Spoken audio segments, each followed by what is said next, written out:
All right, y'all, you're locked on Falcons. I'm your host, Aaron Freeman, and today we're talking all about Chicago Bears linebacker Roquan Smith requesting a trade and whether or not it makes sense for the Falcons to pick up that phone and make it happen. You are Locked On Falcons, your daily Atlanta Falcons podcast. Part of the Locked On Podcast Network, your team every day.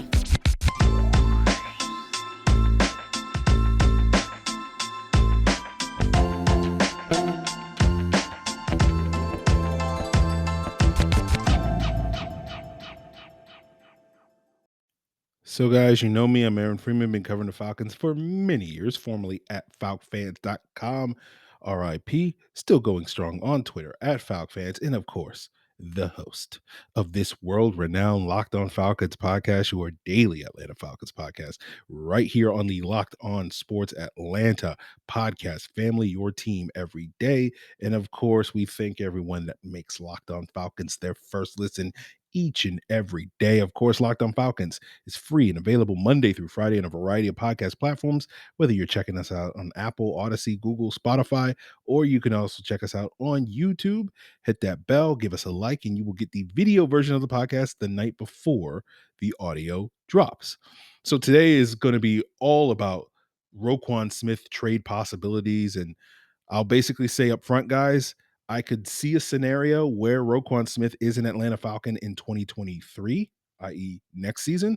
I don't really see one, at least a realistic one currently, where he is an Atlanta Falcon in 2022, this upcoming season. I'll explain exactly why that is. But for those of you that missed the breaking news on Tuesday morning, Roquan Smith, the Bears 2018 first round pick, who's now entering the fifth and final year of his rookie contract, potentially a free agent next offseason, released a formal statement today requesting for a trade from Chicago. Basically, in that statement, said he wants to be a Bear for life, but essentially the contract offers from the Bears, they've been negotiating back and forth for several months. He, from his perspective, have been disrespectful. His exact words were, "They've refused to negotiate in good faith. Every step of this journey has been take it or leave it. The deal sent to me is one that would be bad for myself and for the entire linebacker market if I signed it. I've been trying to get something done that's fair since April, but their focus has been on trying to take advantage of me." So, you don't necessarily have to read between the lines, but essentially Roquan Smith wants a new contract from Chicago that will essentially reset the linebacker market. Smith, by the way, is negotiating on his own behalf since he fired his agents a couple of years ago. So I think that's part of this situation and why it seems so personal to him.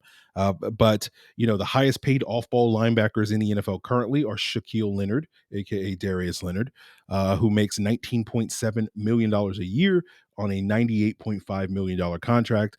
The number two on that list is right behind him is Fred Warner with the 49ers, who makes about 19 million a year in a $95 million contract. And so it's easy to speculate that Roquan Smith wants to be the NFL's first $100 million linebacker. So essentially, if you're a team like the Falcons that are going to trade for him, you're essentially going to acquiesce to his contract demands. Otherwise, what's the point of trading for him? And so, we can sit here and discuss whether you believe that Roquan Smith is worth that type of money. Personally, I don't. But the market is what the market is. And as they say, it ain't tricking if you got it. And I know that frame doesn't necessarily apply to that, but it kind of does, right? So what would be sort of the asking price for trading for Roquan Smith? And I did some Googling to kind of see, okay, like, have there been any sort of high profile, you know, linebacker trades in recent years that we could sort of set as a precedent. And I didn't really find any. Like the best example was like when the Bills traded Kiko Alonso, for the first time he got traded in 2015, and they traded him basically straight up for Shady McCoy. Then the following year, the Eagles wound up trading him to Miami as basically as a sweetener in their trade to sort of accumulate the draft capital to go up and get Carson Wentz at the top of that draft. Maybe there's a couple of mid to late round picks that have been exchanged for some veteran linebackers that I overlooked, but I didn't see anything that really suggests that high profile linebackers are changing teams, at least in recent years, the last 5-6 years, at that position, and that kind of is a testament to how teams may not necessarily value the linebacker position, which may explain why the Bears are quote unquote trying to take advantage of Roquan in this situation. So based off of that, the scarcity of such trades strongly suggests that I don't think the Bears could realistically expect the team to give up a first round pick or get a first round pick back for Roquan Smith. Teams typically only are willing to give that type of value up for premium positions. Linebacker is certainly not a position like that. We've seen some non premium players like a Jamal Adams get traded for that, but that didn't really work out in the favor. So I think teams will be reluctant for that. So this is where we'll speculate, and this is pure speculation on my part. So I would assume if you're not going to get a first round pick, you're going to get a second in something else that will be kind of the equivalent of first round pick. And so I'm thinking it'll be like a second and a third. If I'm the Bears, like if I'm the Bears, I'm like, we got to start with the second and third, right? And the reason I came to that is you look to last year's trade between the Broncos and Rams, and they gave a second and third for Von Miller, right? The Rams gave that up. And then on top of that, the Bills wound up paying Von Miller $20 million a year on a 6-year contract this past offseason. So at least based off of that, my perception of that is $100 million player should be worth a first round pick if he played a premium position. But if he's not playing a premium position, that's worth a second and a third. And then when you look at the various trade value charts, right, if you had the 10th pick in the second round and 10th pick in the third round, that would be the equivalent of a late first round pick. So second and a third, or early second and a second and a third would be worth a first round pick in that regard. So that's where my speculation comes. Now, we can explore this further, but I would be highly skeptical that the Falcons would be willing to give up that type of value for Roquan Smith, or really any player at this point in time this summer. And of course, you have to factor in that the Bears have already publicly stated on the heels of Roquan's public declaration of wanting a trade that they have no intention of trading him. And I suspect that they won't trade him unless they can get that type of premium on him. So, of course, we know that things can change. The Seahawks 6 months ago at the combine were like, we're not trading Russell Wilson. And then like a week later, they traded Russell Wilson. So just because the Bears say they don't want to trade Roquan doesn't mean that they won't trade him. But given that the Bears have been actively trying to re-sign him, even if it hasn't, they've been lowballing him, at least in Roquan's perspective, it seems to suggest that they're not going to basically give him away. So, when we asked about the Falcons, should they trade for Roquan Smith? Without getting a major discount in terms of giving up that draft capital, I would say no. Again, I could be completely off on what the trade market would be based off my speculation. It wouldn't be sort of the first time I've been off on speculating on what a player is worth. Mohamed Sanu exists out there in that trade and whatnot. And then when you ask the question, will the Falcons trade for him? Again, you can never put anything past Ryan Pace locking Terry Fontenot in the bathroom and sort of usurping him as the general manager. But I would sit here and say it's doubtful. So it feels much more likely in my eyes that Roquan will play out his final year with the Bears, and then it'll be a question on whether or not the Bears choose to franchise tag him next offseason.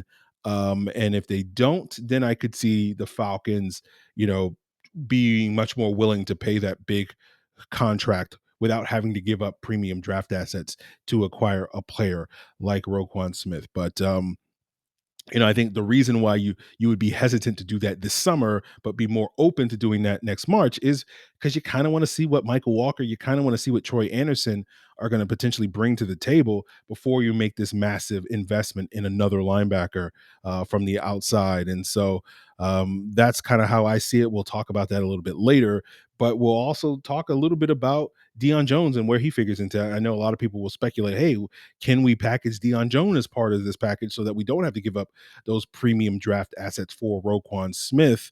And I certainly think that's a possibility, but I don't think Dion Jones is nearly as valuable as you guys probably want to believe he is, and I'll break that down as we continue today's episode, guys. But before we get there, we're talking about trades and whatnot. But this week we got a preseason action between the Falcons and the Lions.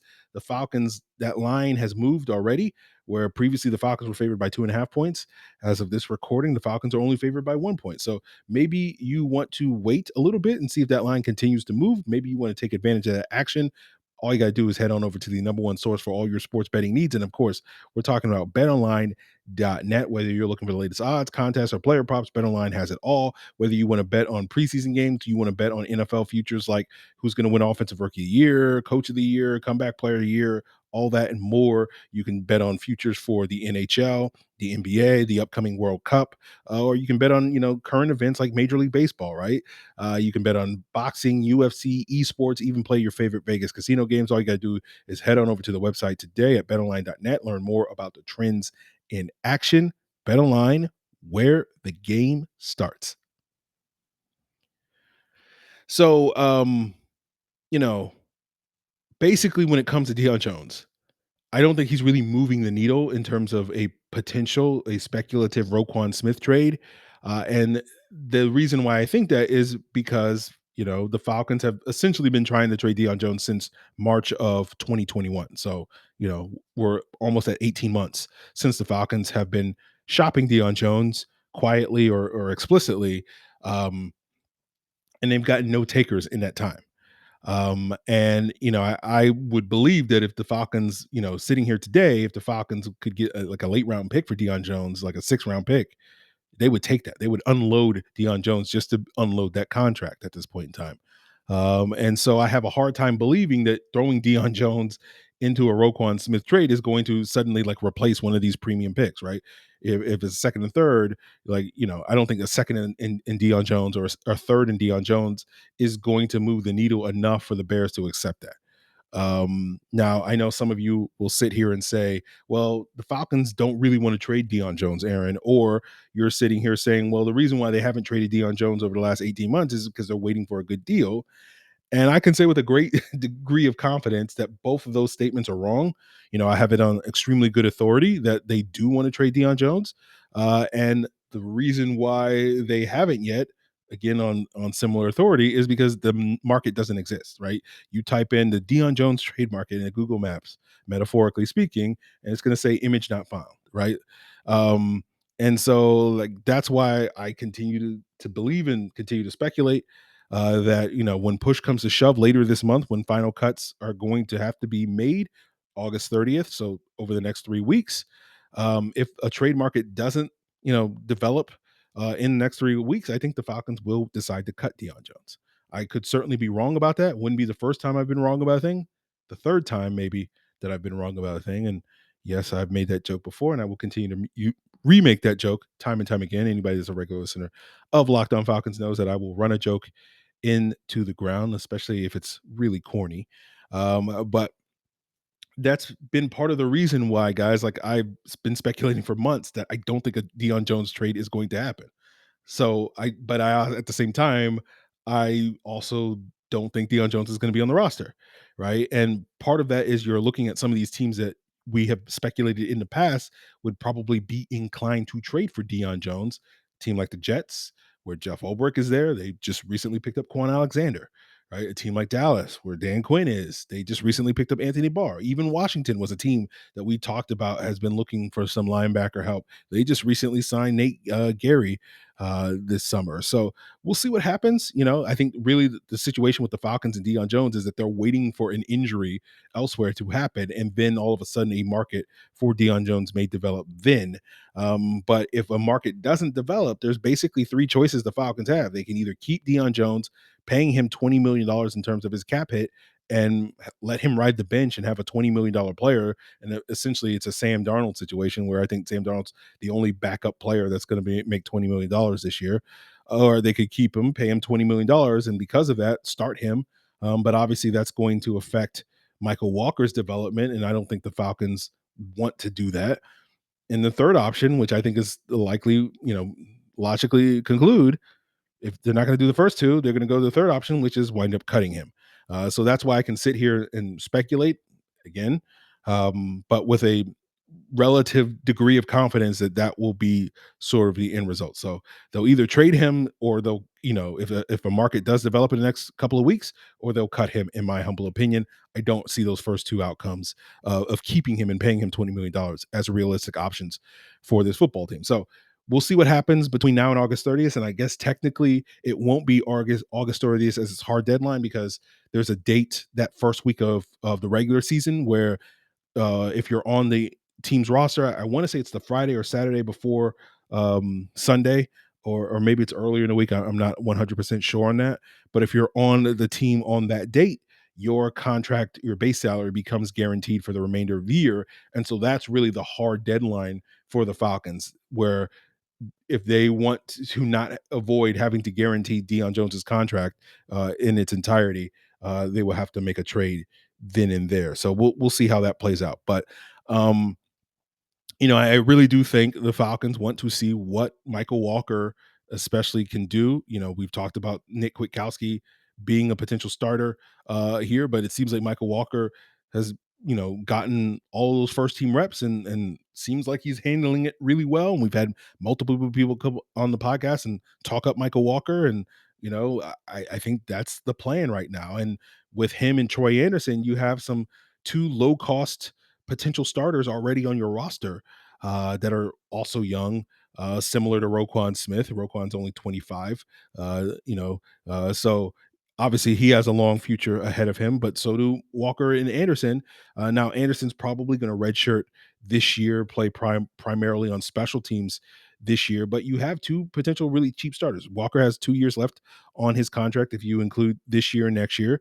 And he's only going to count about $2.3 million towards your salary cap combined in those 2 years. Troy Andersen obviously has 4 years left on his rookie contract, but over the next 2 years, only going to count about $2.5 million towards your cap space. So you could have cost controlled, young, talented linebackers that are starters for you for the next couple of years that are only going to count about $5 million in cap space, or you could trade for Roquan Smith and wind up paying about $20 million in cap space for the next 2 years. And that figure comes from, if you just assume he gets handed the exact same contract that the Colts gave Shaq Leonard, where his first years cap hits is combined about $19.4 million. So I don't see the Falcons jumping at that opportunity, at least at this current point. Now, maybe again next year, next offseason, after you've sort of seen what Mykal Walker can do, what Troy Andersen can do on the football field, you'd be much more open to saying, like, look, those guys didn't live up to their potential, and we do need that sort of big time,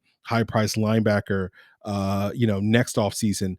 That to me seems like a much more realistic scenario. So we'll see if that happens, but let's say this on when we're talking about money.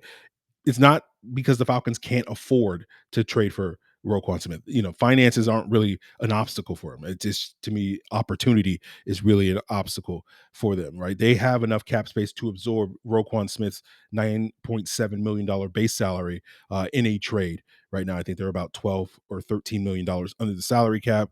And then when you presumably sign Roquan Smith to this massive $100 million contract with some creative restructuring, you could lower that cap hit and wind up creating, the necessary space that you need to go into the season. So money is not an obstacle for the Falcons in terms of trading for Roquan Smith.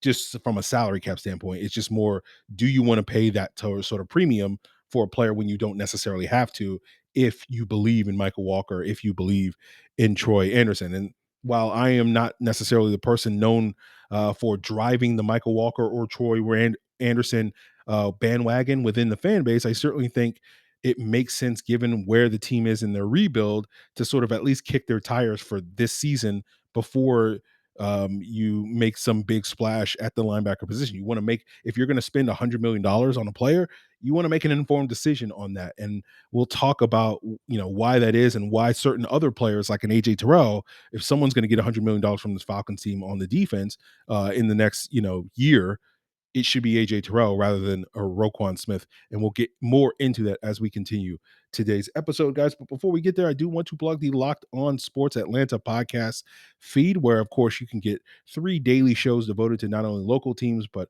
national sports headlines out of course, A to Z with Mark Zinno, Hitting Hard with John Tucker, and ATL Day Ones with Jarvis Davis and Tanitra Batiste. Locked On Sports Atlanta is also the home of the Locked On Braves postcast, breaking down every Atlanta Braves win and loss. And it is also the home of the Locked On Falcons postcast, which we will have our first episode Friday after the Falcons preseason opener against the Detroit Lions. You will hear myself and Jarvis Davis, or you will see myself and Jarvis Davis on the Locked On Sports Atlanta YouTube page. And if you subscribe, of course, to Locked On Falcons on your audio platform, you will also get access to that. But of course, if you want to check us out live Friday night, go subscribe to Locked On Sports Atlanta on YouTube, and of course, subscribe to Locked On Sports Atlanta on your preferred audio platform to get A to Z and Mark and Jarvis and Tanitra and all those guys breaking down all the stuff. So let's wrap up today's episode. Talking a little bit more deeper about the Falcons situation in terms of why it doesn't make enough sense, at least in my eyes, to justify a Roquan Smith trade. It's not because Roquan Smith isn't a good player. I don't think anybody would argue or anybody would deny that Roquan Smith is a substantial upgrade over what your current options are at the inside linebacker position. Even I'm sure Michael Walker's biggest fans and Troy Andersen's biggest fans would probably agree that we know Roquan Smith is very good. We don't necessarily know that about Michael Walker, even if we believe that he will be very good. But I do wonder, like, is having that type of linebacker a sort of a critical component of, our attempts to rebuild and build up this Dean Pease defense, right? Now, we know Dean Pease, given his background as a linebackers coach, given his time in New England, given his time in Baltimore as well as Tennessee, is no stranger to investing resources into the linebacker position, having top tier linebackers. You go back to his days in New England, where he was coaching guys like Teddy Bruschi and Ted Johnson. They brought in guys like Junior Seau. They used the number 1 pick in that time on Gerard Mayo. We go to his time in Baltimore. Of course, those were the twilight years of Ray Lewis, but they replaced Ray Lewis using a number 1 pick on CJ Mosley. We know Rashaan Evans, currently with the Falcons, was a number 1 draft pick for the Titans while Dean Pease was there. So clearly they do value the linebacker position. But I don't know if anybody would look at the Dean Pease defense and say, like, the thing that kind of holds this thing together in order to justify $100 million sort of investment is having a top tier elite middle linebacker. That doesn't make a ton of sense. Now, I think you can make that argument for a safety, given, Ed Reed and Eric Weddle. I think you can make that argument for having an elite corner in the defense, whether we're talking about Ty Law or Asante Samuel or now AJ Terrell. You can make that argument for a pass rusher, of course. Everybody can make that argument for having an elite pass rusher on their defensive front. But, basically the argument I would make is, if you could just basically roll with Michael Walker, roll with Troy Andersen, couldn't you theoretically at least, again, depending on how high you are on those 2 players, but theoretically, you could at least get like 60% of what Roquan Smith is bringing to the table, assuming that you actually believe that Walker and Andersen will be solid starters for you. Again, if you think they're going to be busts or something like that, or they're backups, then obviously this doesn't make as much sense. But if you assume that those guys are going to be solid starters for you, theoretically, they're going to bring you at least 60% of what Roquan Smith brings on the football field, and you only have to pay, at least in the next 2 years, like 25% the price, let alone what you're going to have to pay over the next 4 or 5 years, where Roquan's contract is going to continue to go up. And well, we'll see what Walker gets on his second contract, but at least with Troy Andersen, he's only going to cost you like $1 or $2 million in year 3 and year 4 of his contract. So given that the Falcons don't necessarily want to, or are clearly averse to getting into, cap hell, cap purgatory, whatever you want to call it, again, coming off of the heels of the Thomas Dimitroff era, again, how could I ever possibly confuse Terry Fontenot and Thomas Dimitroff? It doesn't, to me, make a ton of sense for the Falcons to go and throw a whole bunch of money at someone like a Roquan Smith, even if he certainly would be an upgrade over the current option. So we'll see how 2022 plays out. Now, certainly in a world where 2022 plays out and Walker doesn't live up to those expectations, Troy Andersen, looks a little lost or whatever, if and when he gets opportunities, I think the Falcons would certainly be much more open to going out there and getting a Roquan Smith next offseason, or exploring some potential other options should those guys hit free agency. You got Levante David, you got Tremaine Edmonds, potentially on the market next year as well. So we'll see how that goes. But, it just doesn't seem likely to me that the Falcons are going to use $100 million on some outside player like a Roquan Smith, and instead would use it on an internal player, a homegrown player like AJ Terrell. Right, next offseason is going to potentially be the first time where the Falcons could negotiate a new contract with AJ Terrell, given that first round picks, you have to play at least 3 years in the NFL before a team can sign you to a new deal. Obviously, Chris Lindstrom's a little bit ahead of him in terms of that lineup, given that he was a 2019 first round pick and Terrell was a 2020 pick. You're not going to have to pay $100 million, at least I hope not, for Chris Lindstrom, unless you sign into a 6-year, 15, 16 type $1 million deal, which is probably going to be his market. But when AJ Terrell's deal comes up, assuming there isn't a dramatic drop off and we are continuing to talk about him over the next year or two as one of the top cornerbacks in the NFL, that's going to be $100 million player. That's what the going rate, that's what the top of the market is at the cornerback position. And again, I think that makes total sense given the premium put at that position, given the high level of receivers that you're going to have to stop in this league, and the need to sort of have to slow down deep offenses in this passing league. Obviously, we can also throw pass rusher into that, whether it's an interior guy, whether it's an exterior guy. That makes total sense. If the Falcons want to invest $100 million in a player in the future, that could be that type of player. So I would sit here and say, like, while I'm not anti paying linebackers or any linebackers $100 million, I'm like, if we're going to pay $100 million for anybody, like, I'd wait and see what, the pass rusher situation looks like, or let's just pay that to AJ Terrell next year and go cheaper. Again, I'm not saying go cheap, but go cheaper at the linebacker position. So, given that the Falcons are rebuilding, I don't think they need to be in a point where they're just throwing money at a player like Roquan Smith. Now, I know there are plenty of people that don't really believe the Falcons are rebuilding. There's plenty of people that think the Falcons are already a playoff contending team, or at least on the verge of playoff contending. And certainly I know that's why it's alluring to think like a player like Roquan Smith could be the thing that helps push this team over the top. Um, you know, I don't necessarily buy into that, but like we won't spend too much time peeing in that punch bowl as it goes. But we'll see if the Falcons are willing to go on sort of a massive spending spree next offseason. I think it's going to depend heavily on how this year goes. Certainly could see scenarios where this year goes a certain way and the Falcons are more conservative with using that cap space next offseason, or I could see scenarios and outcomes this year where the Falcons feel a lot more aggressive in that. But again, I think you kind of have to wait to see how this season goes, whether you believe this team is rebuilding or whether you think this team is not rebuilding. $100 million is in that situation with Roquan Smith, you're basically betting that you're not rebuilding. And that's a pretty massive bet to make, that you're not rebuilding, which, you guys know where I stand on that. And I'm sure many of you agree with me that like $100 million to bet that we're, right on the cusp of being a perennial playoff team. Good luck with that. So we'll see how it works out, guys. I would just say I'm not going to hold my breath on a Roquan Smith trade or even a Dion Jones trade coming to fruition, at least this summer. I would recommend that you don't hold your breath. So breathe normally. But we know that things tend to change in the NFL.